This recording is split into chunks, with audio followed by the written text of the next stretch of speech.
Hello மக்களே, தெய்வ தரிசனத்தில் முடிச்சுட்டு வீட்டுக்கு வந்துட்டேன். நீங்கள் அதான் ஏந்தேன். அப்புறமா நம்ம டிஜே நண்பர் ஒரு சின்ன வேலை இருக்குன்னு சொல்லிட்டு சொன்னால் அதை முடிச்சுட்டு வர வழியில் வந்து பார்த்தீங்கன்னா பிரியாணி சாப்பிட்டேன். அந்த டிஜே நண்பர் வேறு யாரும் இல்லை, இந்த பப்பு கலர் சட்டை போடுறதால இவன் தான். ஊருக்கு போயிட்டு வந்த 2 நாள் எங்கள் ஊரில் இல்லை, பக்கத்து ஊரில் திருவிழானாங்க. அதாவது இந்த சடல்லாம் போடுவாங்க இல்லையா, அந்தமாதிரி திருவிழாவான் போய் பார்த்தேன்.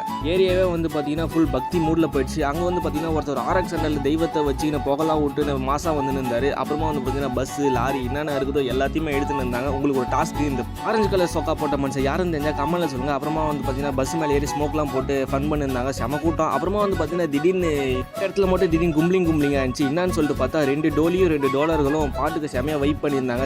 ஆடி நிற்கிற டோலியை பார்க்கறத விட்டு ஆண்டவரை பார்ப்போம்னு சொல்லிட்டு ஆண்டவருக்கு ஒரு வணக்கத்தை போட்டு கொஞ்சம் கொஞ்சமாக இருட்டாக ஆரம்பிச்சதுனால கொஞ்ச நேரம் பட்டாசுலாம் வச்சுட்டு இருந்தாங்க. அதெல்லாம் கொஞ்சம் நேரம் நல்லா பார்த்து முடிச்சுட்டு திருவிழானால நிறைய கடை போட்டுருந்தாங்க. லைட்டாக பார்த்த உடனே வயிறு கவா இருந்தார். நம்ம என்னைக்குமே ஃபேவரட் ஆயிரம் ஐஸ்கிரீம் ஒன்று உசார் பண்ணிட்டு அப்புறமா நம்மளோட பள்ளி நண்பர் ஒருத்தர் வந்தார். அவர்கிட்ட ஒரு சாண்ட்விச்சை வாங்கி தர சொல்லி உசார் பண்ணிட்டு அங்கேருந்து போனால் பாட்டு கச்சேரி அங்கே இருக்குதுன்னு சொன்னாங்க. அங்கே போய் பார்த்தீங்கன்னா நம்ம விஜய் டிவிலேருந்து ஸ்ரீதர் சேனா வந்து பாட்டு பாடியிருந்தார். அந்த பாட்டு கேட்கணும்னா அதை போட்டு விட்றேன், கேளுங்க. அது ரொம்ப நேரம் போட முடியாது, யூடியூப் வர காப்பி ரைட்ஸ் கொடுத்துருவான்.